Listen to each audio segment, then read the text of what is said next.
ವೀಕ್ಷಕರೇ, ಇದು ಒಂದು ಸಣ್ಣ ಪ್ಲಾಸ್ಟಿಕ್ ಕಾರ್ಡ್. ಆದರೆ ಆ ಒಂದು ಪ್ಲಾಸ್ಟಿಕ್ ಕಾರ್ಡ್ ಅನ್ನ ನಿಮ್ಮ ಪರ್ಸಿಂದ ಹೊರ ತೆಗೆದ ತಕ್ಷಣ ಜಗತ್ತಿನ ಅತ್ಯಂತ ದುಬಾರಿ ಹೋಟೆಲ್ಗಳ ಬಾಗಿಲುಗಳು ನಿಮ್ಗಾಗಿ ತೆರೀತವೆ. ತಿಂಗಳು ಕಾಲ ವೈಟಿಂಗ್ ಇರುವಂತ ರೆಸ್ಟೋರೆಂಟ್ಗಳಲ್ಲಿ ನಿಮ್ಗೆ ಕೆಲವೇ ಕ್ಷಣಗಳಲ್ಲಿ ಟೇಬಲ್ ಸಿಗುತ್ತೆ. ಅಷ್ಟೇ ಅಲ್ಲ, ನೀವೇನಾದ್ರೂ ಕೇಳಿದ್ರೆ ನಿಮ್ಗೆ ಖಾಸಗಿ ಜೆಟ್ ಕೂಡ ವ್ಯವಸ್ಥೆಯನ್ನ ಮಾಡ್ತಾರೆ. ನಿಮ್ಗೆ ಅಪರೂಪದ ವಸ್ತು ಬೇಕಾದ್ರೆ ಅದು ಲೋಕದ ಯಾವುದೇ ಮೂಲೆಯಲ್ಲಿ ಇದ್ರೂ ಕೂಡ ಅದನ್ನ ನಿಮ್ಮ ಮನೆ ಬಾಗಿಲಿಗೆ ತಲುಪಿಸುವಂತ ಶಕ್ತಿ ಈ ಒಂದು ಕಾರ್ಡ್ಗೆ ಇದೆ. ಹೌದು, ಇದು ಸಾಮಾನ್ಯ ಕಾರ್ಡ್ ಅಲ್ಲ, ಅದೇ ಅಮೆರಿಕನ್ ಎಕ್ಸ್ಪ್ರೆಸ್ ಕಾರ್ಡ್. ಅದರಲ್ಲೂ ಸೆಂಚುರಿಯನ್ ಬ್ಲಾಕ್ ಕಾರ್ಡ್ ಅನ್ನ ಹೊಂದಿರೋರನ್ನ ಕೇವಲ ಶ್ರೀಮಂತರಲ್ಲ, ಜಗತ್ತಿನ ಅತ್ಯಂತ ಪ್ರಭಾವಶಾಲಿ ವ್ಯಕ್ತಿಗಳ ಪಟ್ಟಿಯಲ್ಲಿ ಅವರನ್ನ ಸೇರಿಸಲಾಗುತ್ತೆ. ಅಲ್ಲ, ವೀಸಾ ಕಾರ್ಡ್ ಇದೆ, ಮಾಸ್ಟರ್ ಕಾರ್ಡ್ ಇದೆ, ಇನ್ನು ನೂರಾರು ಕ್ರೆಡಿಟ್ ಕಾರ್ಡ್ಗಳ ಕಂಪನಿಗಳು ಇದ್ದಾವೆ. ಆದ್ರೆ ಹೇಗೆ ಅಮೆರಿಕನ್ ಎಕ್ಸ್ಪ್ರೆಸ್ ಕಾರ್ಡ್ ಮಾತ್ರ ಸ್ಟೇಟಸ್ ಸಿಂಬಲ್ ಆಯ್ತು? ಮತ್ತೆ ಈ ಒಂದು ಕಾರ್ಡ್ ಅನ್ನ ಎಲ್ಲರೂ ಕೂಡ ಖರೀದಿ ಮಾಡೋದಕ್ಕೆ ಯಾಕೆ ಸಾಧ್ಯ ಇಲ್ಲ? ಆಮೇಲೆ ಆ ಒಂದು ಕಂಪನಿನೇ ತನ್ನ ಗ್ರಾಹಕರನ್ನ ಯಾಕೆ ಆಯ್ಕೆ ಮಾಡಿಕೊಳ್ಳುತ್ತೆ? ಹಾಗಾದ್ರೆ ಅಮೆರಿಕನ್ ಎಕ್ಸ್ಪ್ರೆಸ್ ನ ನಿಜವಾದಂತ ಕಥೆ ಏನು? ವೀಕ್ಷಕರೇ, ಒಂದು ಸಾಮಾನ್ಯ ಹಣ ವರ್ಗಾವಣೆ ಕಂಪನಿಯಾಗಿ ಆರಂಭವಾದಂತ ಈ ಒಂದು ಸಂಸ್ಥೆ ಇವತ್ತು ಜಗತ್ತಿನ ಅತ್ಯಂತ ಶ್ರೀಮಂತರ ಗುರುತಾಗಿ ಹೇಗೆ ಮಾರ್ಪಡ್ತು? ಬನ್ನಿ ಈ ಒಂದು ರೋಚಕ ಪ್ರಯಾಣವನ್ನ ಈಗ ಶುರು ಮಾಡೋಣ. ವೀಕ್ಷಕರೇ, ಇವತ್ತು ಒಂದು ದೇಶದಿಂದ ಮತ್ತೊಂದು ದೇಶಕ್ಕೆ ಹೋಗಬೇಕಾದ್ರೆ ಎಟಿಎಂ ಕಾರ್ಡ್, UPI ಅಥವಾ ಮೊಬೈಲ್ ಇದ್ರೆ ಸಾಕು. ಆದ್ರೆ ಸುಮಾರು 150 ವರ್ಷಗಳ ಹಿಂದೆ ಪರಿಸ್ಥಿತಿ ಸಂಪೂರ್ಣ ಬೇರೆನೇ ಇತ್ತು. ಅವತ್ತು ಅಮೆರಿಕದ ಶ್ರೀಮಂತ ಉದ್ಯಮಿಯೊಬ್ಬ ಯುರೋಪ್ಗೆ ಪ್ರಯಾಣ ಮಾಡಬೇಕು ಅಂದ್ರೆ ಸೂಟ್ಕೇಸ್ ತುಂಬಾ ನಗದನ್ನ ತಗೊಂಡು ಹೋಗಬೇಕಿತ್ತು. ಆದ್ರೆ ಅದು ತುಂಬಾ ಅಪಾಯಕಾರಿ ಕೆಲಸ. ಆ ಒಂದು ಹಣ ಮಾರ್ಗ ಮಧ್ಯ ಏನಾದ್ರೂ ಕಳ್ತನ ಆದ್ರೆ ಅವನು ಜೀವನ ಪೂರ್ತಿ ಗಳಿಸಿದಂತ ಹಣ ಒಂದೇ ಕ್ಷಣದಲ್ಲಿ ಕಣ್ಮರೆಯಾಗುತ್ತೆ. ಆ ಒಂದು ಸಮಯದಲ್ಲಿ ಒಂದು ಕಂಪನಿ ಈ ಒಂದು ಸಮಸ್ಯೆಗೆ ಪರಿಹಾರವನ್ನ ಕಂಡುಹಿಡಿತು. ಅದೇ ಅಮೆರಿಕನ್ ಎಕ್ಸ್ಪ್ರೆಸ್. ಈ ಒಂದು ಕಂಪನಿ ಟ್ರಾವೆಲ್ಸ್ ಚೆಕ್ ಎಂಬ ಒಂದು ಹೊಸ ವ್ಯವಸ್ಥೆಯನ್ನ ಪರಿಚಯ ಮಾಡ್ತು. ಇದು ಒಂದು ರೀತಿ ಆ ಕಾಲದಲ್ಲಿ ಒಂದು ಕ್ರಾಂತಿ ರೀತಿನೇ ಆಗಿತ್ತು. ಇದು ಹೇಗೆ ಕೆಲಸ ಮಾಡ್ತಾ ಇತ್ತು ಅಂದ್ರೆ, ಒಬ್ಬ ವ್ಯಕ್ತಿ ತನ್ನ ಬಳಿ ಇದ್ದಂತ ನಗದನ್ನ ಅಮೆರಿಕನ್ ಎಕ್ಸ್ಪ್ರೆಸ್ ಕಚೇರಿಗೆ ಕೊಡ್ತಿದ್ದ. ಬದಲಾಗಿ ಅವರು ಅವನಿಗೆ ಒಂದು ವಿಶೇಷ ಚೆಕ್ ಅನ್ನ ಕೊಡ್ತಾ ಇದ್ರು. ಆ ಒಂದು ಚೆಕ್ ಮೇಲೆ ಅಲ್ಲಿಯೇ ಅವರ ಸಹಿಯನ್ನ ಪಡೆಯಲಾಗ್ತಿತ್ತು. ನಂತರ ಅವರು ಈ ಒಂದು ಚೆಕ್ ಅನ್ನ ಹಿಡಿದು ಪ್ಯಾರಿಸ್, ಲಂಡನ್ ಅಥವಾ ಯುರೋಪಿನ ಯಾವುದೇ ನಗರಕ್ಕೆ ಪ್ರಯಾಣಿಸಬಹುದಿತ್ತು. ಅಲ್ಲಿ ಇರುವಂತ ಅಮೆರಿಕನ್ ಎಕ್ಸ್ಪ್ರೆಸ್ ಕಚೇರಿಗೆ ಹೋಗಿ ಅದೇ ಸಹಿಯನ್ನ ಮತ್ತೊಮ್ಮೆ ಹಾಕಿದರೆ ತಕ್ಷಣ ನಗದು ಸಿಕ್ತಿತ್ತು. ಅಂದ್ರೆ ಬೇರೆ ಯಾರೇ ಈ ಒಂದು ಚೆಕ್ ಅನ್ನ ಕದ್ರೂ ಕೂಡ ಅವರು ಹಣ ಪಡೆಯೋದಕ್ಕೆ ಸಾಧ್ಯ ಇರಲಿಲ್ಲ. ಇದು ಆ ಕಾಲದ ಅತ್ಯಂತ ಸುರಕ್ಷಿತ ಹಣ ವರ್ಗಾವಣೆ ವ್ಯವಸ್ಥೆ ಆಗಿತ್ತು. ಅಷ್ಟೇ ಅಲ್ಲ, ಈ ಟ್ರಾವೆಲ್ ಚೆಕ್ ಅನ್ನ ಹೋಟೆಲ್ಗಳಲ್ಲಿ, ರೆಸ್ಟೋರೆಂಟ್ಗಳಲ್ಲಿ ಮತ್ತು ದೊಡ್ಡ ದೊಡ್ಡ ಅಂಗಡಿಗಳಲ್ಲೂ ಕೂಡ ಬಳಸಬಹುದಿತ್ತು. ಜನರಿಗೆ ಒಂದು ರೀತಿ ಇದು ಒಂದು ಅದ್ಭುತ ಅನುಭವದ ರೀತಿ ಇತ್ತು. ನಿಧಾನವಾಗಿ ಈ ಒಂದು ವಿಷಯ ಎಲ್ರಿಗೂ ಅರ್ಥ ಆಯ್ತು.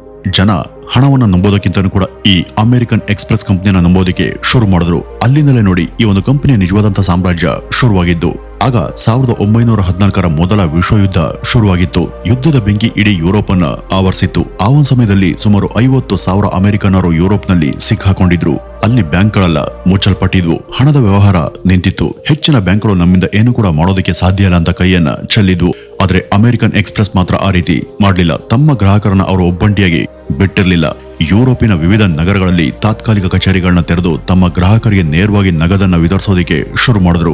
ವೀಕ್ಷಕರೇ, ಒಂದು ಕ್ಷಣ ಯೋಚಿಸ್ ನೋಡಿ. ಇಡೀ ಜಗತ್ತು ಯುದ್ಧದಲ್ಲಿದೆ. ಎಲ್ಲರೂ ಕೂಡ ತಮ್ಮನ್ನ ತಾವು ಉಳಿಸಿಕೊಳ್ಳುವಂತ ಪ್ರಯತ್ನದಲ್ಲಿ ಇದ್ದಾರೆ. ಆದ್ರೆ ಒಂದು ಕಂಪನಿ ಮಾತ್ರ ಮೊದಲು ತಮ್ಮ ಗ್ರಾಹಕರು ಸುರಕ್ಷಿತವಾಗಿ ಇರಬೇಕು ಅಂತ ತನ್ನ ಕಾರ್ಯವನ್ನ ನಿರ್ವಹಿಸ್ತಾನೆ ಇತ್ತು. ಆ ಒಂದು ಕ್ಷಣನೇ ಶ್ರೀಮಂತರ ಮನಸ್ಸಲ್ಲಿ ಒಂದು ನಂಬಿಕೆ ಹುಟ್ಕೊಳ್ತು. ನಮ್ಮ ಹಣಕ್ಕಿಂತ ಕೂಡ ಅಮೆರಿಕನ್ ಎಕ್ಸ್ಪ್ರೆಸ್ ನಮ್ಮನ್ನ ಹೆಚ್ಚು ಕಾಪಾಡುತ್ತೆ ಅಂತ. ಆ ಒಂದು ವಿಶ್ವಾಸನೆ ಈ ಒಂದು ಕಂಪನಿಯ ಅತಿ ದೊಡ್ಡ ಆಸ್ತಿ ಆಯಿತು. ಅದರ ಪರಿಣಾಮ 1913ರಲ್ಲಿ ಅಮೆರಿಕನ್ ಎಕ್ಸ್ಪ್ರೆಸ್ ಕೇವಲ $30 ಮಿಲಿಯನ್ ಮೌಲ್ಯದ ಟ್ರಾವೆಲ್ಸ್ ಚೆಕ್ ಗಳನ್ನ ಮಾತ್ರ ವಿತರಿಸ್ತಾ ಇತ್ತು. ಆದರೆ 1945ರ ವೇಳೆಗೆ ಅದೇ ಸಂಸ್ಥೆ $520 ಮಿಲಿಯನ್ ಏರಿಕೆಯಾಗಿತ್ತು. ಇನ್ನು ಈ ಅಮೆರಿಕನ್ ಎಕ್ಸ್ಪ್ರೆಸ್ ಕೇವಲ ಒಂದು ಹಣ ವರ್ಗಾವಣೆ ಕಂಪನಿ ಮಾತ್ರ ಆಗಿರಲಿಲ್ಲ, ಅದು ಶ್ರೀಮಂತರ ವಿಶ್ವಾಸದ ಸಂಕೇತ ಆಗಿತ್ತು. ಇದಾದಂತ ಕೆಲವೇ ವರ್ಷಗಳಲ್ಲಿ ಕಂಪನಿ ಮತ್ತೊಂದು ದೊಡ್ಡ ಹೆಜ್ಜೆಯನ್ನ ಇಟ್ಟಿತ್ತು. 1958ರಲ್ಲಿ ತಮ್ಮ ಮೊದಲ ಕ್ರೆಡಿಟ್ ಕಾರ್ಡ್ ಅನ್ನ ಜನರಿಗೆ ಅದು ಪರಿಚಯ ಮಾಡಿತು. ಅದು ಒಂದು ರೀತಿ ಆಗ ಇಡೀ ಕ್ರೆಡಿಟ್ ಕಾರ್ಡ್ ಉದ್ಯಮವನ್ನೇ ಬದಲಿಸಿತ್ತು. ಆದ್ರೆ ಯಶಸ್ಸಿನ ಉತ್ತುಂಗದಲ್ಲಿ ಇದ್ದಂತ ಅಮೆರಿಕನ್ ಎಕ್ಸ್ಪ್ರೆಸ್ಗೆ 1963ರಲ್ಲಿ ಬಹುತೇಕ ಕಂಪನಿಯನ್ನು ಮುಚ್ಚುವಂತ ಹಂತಕ್ಕೆ ತಂದು ನಿಲ್ಲಿಸಿತ್ತು. ಹೌದು, 1963ರ ವರ್ಷ ಅಮೆರಿಕನ್ ಎಕ್ಸ್ಪ್ರೆಸ್ ಇತಿಹಾಸದಲ್ಲೇ ಅತ್ಯಂತ ಕಠಿಣ ವರ್ಷ. ಆ ಒಂದು ಸಮಯದಲ್ಲಿ ಅಮೆರಿಕದಲ್ಲಿ ವೆಜಿಟೇಬಲ್ ಆಯಿಲ್ ವ್ಯಾಪಾರ ಜೋರಾಗೇನೆ ನಡೀತಾ ಇತ್ತು. ವ್ಯಾಪಾರಿಗಳು ತಮ್ಮ ಬಳಿ ಎಷ್ಟು ಸರಕು ಇದೆ ಅಂತ ತೋರಿಸಿದ್ರೆ ಅಮೆರಿಕನ್ ಎಕ್ಸ್ಪ್ರೆಸ್ ಅದಕ್ಕೆ ಅನುಗುಣವಾಗಿ ಕ್ರೆಡಿಟ್ ರಸೀದಿಯನ್ನ ಕೊಡ್ತಿತ್ತು. ಆ ಒಂದು ರಸೀದಿಯನ್ನು ತೋರಿಸಿ ಬ್ಯಾಂಕ್ಗಳಿಂದ ಸಾಲವನ್ನ ಪಡಿಬಹುದು. ಆದ್ರೆ ಇದನ್ನೇ ಒಬ್ಬ ವ್ಯಕ್ತಿ ದುರುಪಯೋಗ ಮಾಡಿಕೊಂಡ. ಅವನ ಹೆಸರು ಆಂಟೋನಿ ಟಿನೋ ಡಿ ಏಂಜಲೀಸ್. ಅವನು ಮಾಡದಂತ ಮೋಸ ಇವತ್ತು ಜಗತ್ತಿನ ಅತಿ ದೊಡ್ಡ ಹಣಕಾಸು ವಂಚನೆಗಳಲ್ಲಿ ಒಂದು ಅಂತ ಪರಿಗಣಿಸಲಾಗುತ್ತೆ. ಅವನು ದೊಡ್ಡ ದೊಡ್ಡ ಟ್ಯಾಂಕರ್ಗಳಲ್ಲಿ ವೆಜಿಟೇಬಲ್ ಆಯಿಲ್ ಇದೆ ಅಂತ ಅಮೆರಿಕನ್ ಎಕ್ಸ್ಪ್ರೆಸ್ ಅಧಿಕಾರಿಗಳಿಗೆ ತೋರಿಸ್ತಿದ್ದ. ಆದ್ರೆ ಅದರೊಳಗೆ ನಿಜವಾಗ್ಲೂ ಇದ್ದದ್ದು ನೀರು. ಟ್ಯಾಂಕರ್ ನಲ್ಲಿ ಬಹುತೇಕ ಭಾಗವನ್ನ ನೀರಿನಿಂದ ತುಂಬಿಸಿ ಮೇಲ್ಭಾಗದಲ್ಲಿ ಮಾತ್ರ ಸ್ವಲ್ಪ ವೆಜಿಟೇಬಲ್ ಆಯಿಲ್ ಅನ್ನ ಸುರಿತಿದ್ದ. ಯಾಕೆಂದ್ರೆ ಎಣ್ಣೆ ಯಾವಾಗಲೂ ಕೂಡ ನೀರಿನ ಮೇಲೆ ತೇಲುತ್ತಲ್ವಾ. ಹಾಗಾಗಿ ಅಧಿಕಾರಿಗಳು ಮೇಲಿನಿಂದ ಪರಿಶೀಲನೆ ಮಾಡಿದಾಗ ಟ್ಯಾಂಕರ್ ತುಂಬಾ ಎಣ್ಣೆನೆ ಇದೆ ಅಂತ ಅವರು ಭಾವಿಸ್ತಿದ್ರು. ಈ ರೀತಿ ನಕಲಿ ಸ್ಟಾಕ್ ಅನ್ನು ತೋರಿಸಿ ಅಮೆರಿಕನ್ ಎಕ್ಸ್ಪ್ರೆಸ್ ನಿಂದ ಕ್ರೆಡಿಟ್ ರಸೀದಿಗಳನ್ನ ಪಡ್ಕೊಂಡ. ನಂತರ ಆ ರಸೀದಿಗಳನ್ನ ಹಿಡಿದು ಒಂದಲ್ಲ ಎರಡಲ್ಲ ಸುಮಾರು 51 ಬ್ಯಾಂಕ್ಗಳಿಂದ $150 ಮಿಲಿಯನ್ ಅನ್ನ ಸಾಲ ಪಡೆದ. ಆದರೆ ಕೆಲವೇ ದಿನಗಳಲ್ಲಿ ಆ ಬೃಹತ್ ವಂಚನೆ ಬಯಲಾಯಿತು. ಎಲ್ಲಾ ಬ್ಯಾಂಕ್ಗಳು ಕೂಡ ಕೋಪದಿಂದ ಅಮೆರಿಕನ್ ಎಕ್ಸ್ಪ್ರೆಸ್ ವಿರುದ್ಧ ಮೊಕದ್ದಮೆಯನ್ನ ಹೂಡಿದ್ವು. ಕಾನೂನಿನ ಪ್ರಕಾರ ಈ ಮೋಸಕ್ಕೆ ಅಮೆರಿಕನ್ ಎಕ್ಸ್ಪ್ರೆಸ್ ನೇರ ಕಾರಣ ಆಗಿರಲಿಲ್ಲ. ಅವರು ಇದು ನಮ್ಮ ತಪ್ಪಲ್ಲ ಅಂತ ಹೇಳಿ ಹೊಣೆಗಾರಿಕೆಯಿಂದ ತಪ್ಪಿಸ್ಕೊಳ್ಬಹುದಿತ್ತು. ಆದ್ರೆ ಅವರು ಆ ರೀತಿ ಮಾಡಲಿಲ್ಲ. ಒಂದು ಐತಿಹಾಸಿಕ ನಿರ್ಧಾರವನ್ನ ತಗೊಂಡ್ರು. ನಮ್ಮ ಗ್ರಾಹಕರು ನಮ್ಮ ಮೇಲೆ ಇಟ್ಟಿರುವಂತ ನಂಬಿಕೆನೆ ನಮ್ಮ ದೊಡ್ಡ ಆಸ್ತಿ. ಆ ನಂಬಿಕೆಯನ್ನ ಕಳೆದುಕೊಳ್ಳೋದಕ್ಕೆ ನಾವು ಸಿದ್ಧರಿಲ್ಲ ಅಂತ ಘೋಷಿಸಿ ಸುಮಾರು $60 ಮಿಲಿಯನ್ ನಷ್ಟವನ್ನ ತಮ್ಮದೇ ಹಣದಿಂದ ಭರಿಸಿದ್ರು. ಇದನ್ನ ಇವತ್ತಿಗೂ the most expensive apology in corporate history ಅಂತ ಕರೆಯಲಾಗುತ್ತೆ. ಆದ್ರೆ ಈ ಒಂದು ನಿರ್ಧಾರ ತೆಗೆದುಕೊಂಡಂತ ತಕ್ಷಣ ಅಮೆರಿಕನ್ ಎಕ್ಸ್ಪ್ರೆಸ್ ಶೇರ್ಗಳು ಕುಸಿದು ಹೋದ್ವು. ಹೂಡಿಕೆದಾರರು ಭಯಪಟ್ರು. ಇಡೀ ಜಗತ್ತು ಇನ್ನು ಅಮೆರಿಕನ್ ಎಕ್ಸ್ಪ್ರೆಸ್ ಕತೆ ಮುಗಿದೋಯ್ತು ಅಂತ ಭಾವಿಸಿದ್ರು. ಈ ಅಮೆರಿಕನ್ ಎಕ್ಸ್ಪ್ರೆಸ್ ಕಂಪನಿಯ ಷೇರುಗಳು ನಿರಂತರವಾಗಿ ಕುಸಿತಾ ಇದ್ವು. ಹೂಡಿಕೆದಾರರು ತಮ್ಮ ಹಣವನ್ನ ಹಿಂಪಡೆದಿದ್ರು. ಆದ್ರೆ ಒಬ್ಬ ವ್ಯಕ್ತಿ ಮಾತ್ರ ಆ ಒಂದು ಕಂಪನಿಯಲ್ಲಿ ಬೇರೆ ಎಲ್ಲರೂ ಕಾಣದಂತ ಒಂದು ಶಕ್ತಿಯನ್ನ ಕಂಡುಕೊಂಡಿದ್ದ. ಆ ವ್ಯಕ್ತಿನೇ ವಾರನ್ ಬಫೆಟ್. ಅವರು ಅಮೆರಿಕನ್ ಎಕ್ಸ್ಪ್ರೆಸ್ ಬಗ್ಗೆ ಆಳವಾಗಿ ಅಧ್ಯಯನವನ್ನ ಮಾಡಿದ್ರು. ನಂತರ ಒಂದು ಅಚ್ಚರಿಯ ನಿರ್ಧಾರವನ್ನ ತೆಗೆದುಕೊಂಡ್ರು. ತಮ್ಮ ಕಂಪನಿಯ ಹಣದಿಂದ ಸುಮಾರು 40% ಹೂಡಿಕೆಯನ್ನ ಅಮೆರಿಕನ್ ಎಕ್ಸ್ಪ್ರೆಸ್ ನಲ್ಲಿ ಮಾಡಿದ್ರು. ಇದನ್ನ ನೋಡಿದಂತ ಇಡೀ ಮಾರುಕಟ್ಟೆನ ಒಂದು ಕ್ಷಣ ಬೆಚ್ಚಿ ಬೀಳ್ತು. ಏಕೆಂದ್ರೆ ಎಲ್ಲರೂ ಕೂಡ ಮುಳುಗೋಗ್ತಿರುವಂತ ಈ ಒಂದು ಕಂಪನಿಯಿಂದ ಓಡೋಗ್ತಾ ಇದ್ರೆ ವಾರನ್ ಬಫೆಟ್ ಮಾತ್ರ ಅದರೊಳಗೆ ಹಣವನ್ನ ಹಾಕ್ತಿದ್ರು. ನಂತರ ಅವರಿಗೆ ಒಂದು ಪ್ರಶ್ನೆಯನ್ನ ಕೇಳಲಾಯಿತು. ದಿವಾಳಿ ಆಗ್ತಿರುವಂತಹ ಹಂತದಲ್ಲಿ ಇದ್ದಂತ ಒಂದು ಕಂಪನಿಯಲ್ಲಿ ನೀವು ಹಣವನ್ನ ಯಾಕೆ ಹೂಡಿಕೆ ಮಾಡಿದ್ದೀರಿ ಅಂತ. ಅದಕ್ಕೆ ಈ ವಾರನ್ ಬಫೆಟ್ ಕೊಟ್ಟಂತ ಉತ್ತರವನ್ನ ಇವತ್ತಿಗೂ ಮ್ಯಾನೇಜ್ಮೆಂಟ್ ಕಾಲೇಜುಗಳಲ್ಲಿ ಕಲಿಸಲಾಗುತ್ತೆ. ಅವರು ಹೇಳಿದ್ದು ಏನಪ್ಪಾ ಅಂದ್ರೆ ಅಮೆರಿಕನ್ ಎಕ್ಸ್ಪ್ರೆಸ್ ಯಾರೋ ಮಾಡದಂತ ಮೋಸಕ್ಕೆ ಕಾನೂನಿನ ಪ್ರಕಾರ ಹೊಣೆಗಾರಲ್ಲ. ಆದ್ರೂ ಕೂಡ ಅವರು ತಮ್ಮ ಗ್ರಾಹಕರ ನಂಬಿಕೆಯನ್ನು ಉಳಿಸ್ಕೊಳ್ಳೋದಕ್ಕೆ ಸ್ವಂತ ಹಣದಿಂದ ನಷ್ಟವನ್ನ ಭರಿಸಿದ್ರು. ಹಣವನ್ನ ಕಳೆದುಕೊಳ್ಳಬಹುದು, ಆದ್ರೆ ನಂಬಿಕೆಯನ್ನ ಕಳೆದುಕೊಂಡ್ರೆ ಕಂಪನಿ ಉಳಿಯೋದಿಲ್ಲ. ಆದ್ರಿಂದ ನಾನು ಕಂಪನಿಯಲ್ಲಿ ಅಲ್ಲ ಅದರ ಪ್ರಾಮಾಣಿಕತೆಯಲ್ಲಿ ಹೂಡಿಕೆ ಮಾಡದೆ ಅಂತ ಹೇಳಿದ್ರು. ಈ ಒಂದು ಮಾತೆ ಅಮೆರಿಕನ್ ಎಕ್ಸ್ಪ್ರೆಸ್ ಭವಿಷ್ಯವನ್ನೇ ಬದಲಿಸ್ತು. ಕೆಲವೇ ವರ್ಷಗಳಲ್ಲಿ ಕಂಪನಿ ಮತ್ತೆ ಚೇತರಿಸಿಕೊಳ್ತು. ನಂತರ ಒಂದರ ಹಿಂದೆ ಒಂದರಂತೆ ಹೊಸ ಕಾರ್ಡ್ಗಳನ್ನ ಬಿಡುಗಡೆ ಮಾಡೋದಕ್ಕೆ ಶುರು ಮಾಡಿತು.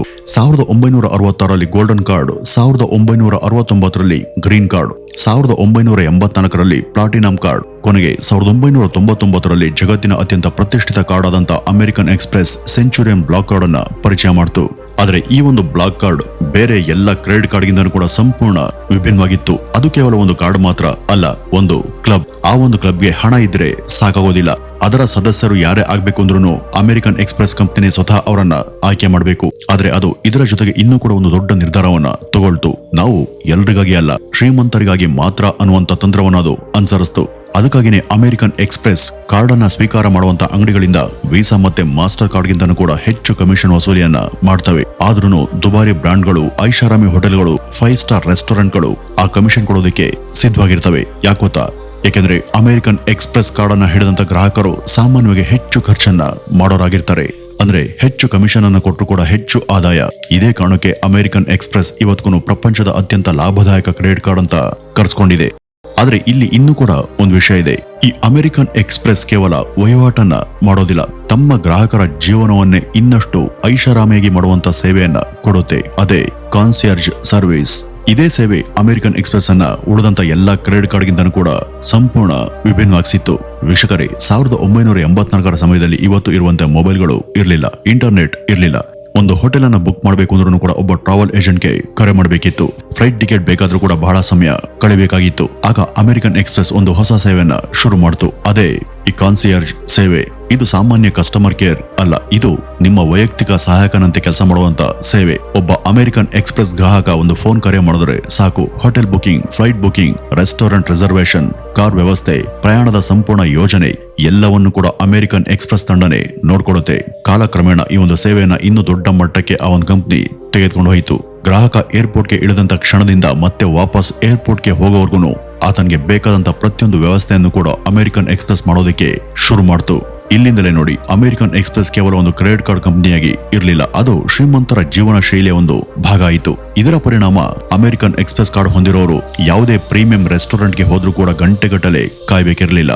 ಅವರ ಕೈಯಲ್ಲಿ ಇರುವಂತಹ ಆ ಒಂದು ಕಾರ್ಡೆ ಅವರ ಪರಿಚಯವನ್ನ ಹೇಳ್ತಾ ಇತ್ತು. ಬಹಳ ಜನಸಂದಣಿ ಇದ್ರೂ ಕೂಡ ಕೆಲವೇ ನಿಮಿಷಗಳಲ್ಲಿ ಅವರಿಗೆ ಟೇಬಲ್ ವ್ಯವಸ್ಥೆ ಮಾಡಲಾಗ್ತಿತ್ತು. 1999ರಲ್ಲಿ ಅಮೆರಿಕನ್ ಎಕ್ಸ್ಪ್ರೆಸ್ ಜಗತ್ತಿನ ಅತ್ಯಂತ ವಿಶೇಷ ಕಾರ್ಡ್ ಅನ್ನ ಅಂದ್ರೆ ಸೆಂಚುರಿಯನ್ ಬ್ಲಾಕ್ ಕಾರ್ಡ್ ಅನ್ನ ಬಿಡುಗಡೆ ಮಾಡಿತು. ಈ ಒಂದು ಕಾರ್ಡ್ ಅನ್ನ ಹೊಂದಿರೋರು ಈ ಕಾನ್ಸಿಯರ್ಜ್ ಸರ್ವಿಸ್ಗೆ ಕರೆ ಮಾಡಿ ನನಗಿದು ಬೇಕು ಅಂತ ಹೇಳಿದ್ರೆ ಸಾಕು, ಅದನ್ನ ಸಾಧ್ಯವಾದಷ್ಟು ಬೇಗ ವ್ಯವಸ್ಥೆಯನ್ನ ಮಾಡ್ತಾ ಇದ್ರು. ವೀಕ್ಷಕರೇ, ಈ ಅಮೆರಿಕನ್ ಎಕ್ಸ್‌ಪ್ರೆಸ್ ನ ಜವಾಬ್ದಾರಿ ಮತ್ತು ಇದರ ಸೇವೆ ಯಾವ ರೀತಿ ಇತ್ತು ಗೊತ್ತಾ? ಒಂದ್ಸಾರಿ ಬ್ಲಾಕ್ ಕಾರ್ಡ್ ಹೋಲ್ಡರ್ ಒಬ್ಬ ಒಂದು ಹಾಲಿವುಡ್ ಸಿನಿಮಾದಲ್ಲಿ ಅದನ್ನ ಬಳಸಿದ್ದ. ಅವನು ಒಂದು ವಿಶೇಷ ಕುದುರೆ ಬೇಕು ಅಂತ ಕೇಳಿದ್ದ. ಅಮೆರಿಕನ್ ಎಕ್ಸ್‌ಪ್ರೆಸ್ ಆ ಒಂದು ಕುದುರೆಯನ್ನ ಬೇರೆ ದೇಶದಿಂದ ಸಾವಿರಾರು ಕಿಲೋಮೀಟರ್ ದೂರವನ್ನ ಸಾಗಿಸಿ ಅವ್ರ ಮನೆಗೆ ತಲುಪಿಸಿತ್ತು. ಇದು ಕೇವಲ ಒಂದು ಉದಾಹರಣೆ ಮಾತ್ರ. ನಿಮ್ಗೆ ಯಾವ ಕಾನ್ಸರ್ಟ್ ಟಿಕೆಟ್ ಬೇಕು, ಕೊನೆ ಕ್ಷಣದಲ್ಲಿ ಯಾವ ಖಾಸಗಿ ಹೋಟ್ಲು ಬೇಕು, ಅಥವಾ ಯಾವ್ದಾದ್ರು ಅಪರೂಪದ ವಸ್ತು ಬೇಕಾ, ಒಂದು ಕರೆ ಮಾಡಿದ್ರೆ ಸಾಕು, ಅಮೆರಿಕನ್ ಎಕ್ಸ್‌ಪ್ರೆಸ್ ಅದನ್ನ ನಿಮ್ಗೆ ಸಾಧ್ಯವಾದಷ್ಟು ತಲುಪಿಸೋದಕ್ಕೆ ಪ್ರಯತ್ನ ಪಡುತ್ತೆ. ಅದಕ್ಕಾಗಿನೇ ಜಗತ್ತಿನ ಶ್ರೀಮಂತರು ವರ್ಷಕ್ಕೆ ಲಕ್ಷಾಂತರ ರೂಪಾಯಿ ಶುಲ್ಕ ಕೊಡೋದಕ್ಕೆ ಸಿದ್ಧರಾಗಿರ್ತಾರೆ. ಆದ್ರೆ ಈ ಬ್ಲಾಕ್ ಕಾರ್ಡ್ ಹಣ ಕೊಟ್ರೆ ಸಿಗೋದಿಲ್ಲ. ಅಮೆರಿಕನ್ ಎಕ್ಸ್‌ಪ್ರೆಸ್ ನಿಮ್ಮನ್ನ ಆಯ್ಕೆ ಮಾಡಿದ್ರೆ ಮಾತ್ರ ಅದು ನಿಮ್ಗೆ ಸಿಗುತ್ತೆ. ಈ ಅಮೆರಿಕನ್ ಎಕ್ಸ್‌ಪ್ರೆಸ್ ಬ್ಲಾಕ್ ಕಾರ್ಡ್ ಅನ್ನ ನೀವು ಅರ್ಜಿ ಹಾಕಿ ಪಡೆಯೋದಕ್ಕೆ ಸಾಧ್ಯ ಇಲ್ಲ. ಹೌದು, ನೀವು ಎಷ್ಟೇ ಶ್ರೀಮಂತರಾಗಿದ್ರು ನನಗೆ ಬ್ಲಾಕ್ ಕಾರ್ಡ್ ಬೇಕು ಅಂತ ಕೇಳೋದಕ್ಕೆ ಸಾಧ್ಯ ಇಲ್ಲ. ಯಾಕೆಂದ್ರೆ ಆ ಒಂದು ಕಾರ್ಡ್ಗೆ ಅರ್ಜಿ ಎಂಬುದೇ ಇಲ್ಲ.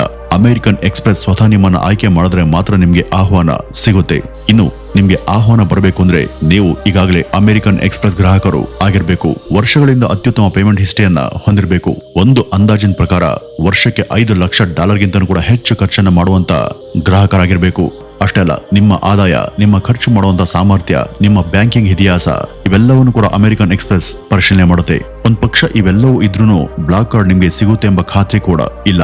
ಇವತ್ತು ಇಡೀ ಜಗತ್ತಿನಾದ್ಯಂತ ಸುಮಾರು 20,000 ಜನರ ಬಳಿ ಮಾತ್ರ ಈ ಒಂದು ಅಮೆರಿಕನ್ ಎಕ್ಸ್‌ಪ್ರೆಸ್ ಬ್ಲಾಕ್ ಕಾರ್ಡ್ ಇದೆ ಅಂತ ಅಂದಾಜು ಮಾಡಲಾಗಿದೆ. ಇನ್ನು ನಮ್ಮ ಭಾರತ ದೇಶದಲ್ಲಿ ಸುಮಾರು 200 ಜನರ ಬಳಿ ಮಾತ್ರ ಈ ಅಮೆರಿಕನ್ ಎಕ್ಸ್‌ಪ್ರೆಸ್ ಕಾರ್ಡ್ ಇದೆ. ಅದರಲ್ಲೂ ಬಹುತೇಕರು ಜಗತ್ತಿನ ಉದ್ಯಮಿಗಳು, ಹಾಲಿವುಡ್ ನಟರು, ಕ್ರೀಡಾ ತಾರೆಯರು ಮತ್ತು ಅತ್ಯಂತ ಶ್ರೀಮಂತ ವ್ಯಕ್ತಿಗಳು ಇದ್ದಾರೆ. ಅದಕ್ಕಾಗಿನೇ ಅಮೆರಿಕನ್ ಎಕ್ಸ್‌ಪ್ರೆಸ್ ಬ್ಲಾಕ್ ಕಾರ್ಡ್ ಕೇವಲ ಒಂದು ಕ್ರೆಡಿಟ್ ಕಾರ್ಡ್ ಮಾತ್ರ ಅಲ್ಲ, ಅದು ಒಂದು ಗುರುತು, ಒಂದು ಪ್ರತಿಷ್ಠೆ, ಒಂದು ಸ್ಟೇಟಸ್ ಸಿಂಬಲ್. ವೀಕ್ಷಕರೇ, ಒಂದ್ಸಾರಿ ಯೋಚಿಸಿ ನೋಡಿ, ಒಂದ್ ಕಾಲದಲ್ಲಿ ಜನರು ಹಣವನ್ನ ಸೂಟ್ ಕೇಸ್ನಲ್ಲಿ ಹೊತ್ಕೊಂಡು ಪ್ರಯಾಣ ಮಾಡ್ತಿದ್ರು. ಅದೇ ಸಮಸ್ಯೆಗೆ ಪರಿಹಾರ ಹುಡುಕೋದಕ್ಕೆ ಶುರುವಾದಂತ ಒಂದು ಸಣ್ಣ ಕಂಪನಿ ಇವತ್ತು ಜಗತ್ತಿನ ಅತ್ಯಂತ ಶ್ರೀಮಂತರ ಜೀವನ ಶೈಲಿಯ ಭಾಗ ಆಗಿದೆ. ಇದೇ ನೋಡಿ ಈ ಅಮೆರಿಕನ್ ಎಕ್ಸ್‌ಪ್ರೆಸ್ ಯಶಸ್ಸಿನ ರಹಸ್ಯ. ಇವರು ಅವರ ಪ್ರಾಡಕ್ಟ್ ಅನ್ನ ಮಾರಲಿಲ್ಲ, ಅವರು ಮಾರಿದ್ದು ವಿಶ್ವಾಸವನ್ನ. ಕ್ರೆಡಿಟ್ ಅನ್ನ ಕೊಡ್ಲಿಲ್ಲ, ಪ್ರತಿಷ್ಠೆಯನ್ನ ಕೊಟ್ರು. ಬಹುಶಃ ಅದಕ್ಕಾಗಿನೇ ಇವತ್ತು ಅಮೆರಿಕನ್ ಎಕ್ಸ್‌ಪ್ರೆಸ್ ಕಾರ್ಡ್ ಪರ್ಸ್ನಿಂದ ಹೊರ ಬಂದ್ರೆ ಜನರು ಮೊದಲು ಹಣವನ್ನ ನೋಡೋದಿಲ್ಲ, ಆ ವ್ಯಕ್ತಿಯ ಸ್ಥಾನಮಾನವನ್ನ ನೋಡ್ತಾರೆ ಅಂತ ಹೇಳ್ತಾ ಇವತ್ತಿನ ಈ ಒಂದು ವಿಡಿಯೋವನ್ನ ಇಲ್ಲಿಗೆ ಮುಗಿಸೋಣ. ನಮಸ್ಕಾರ.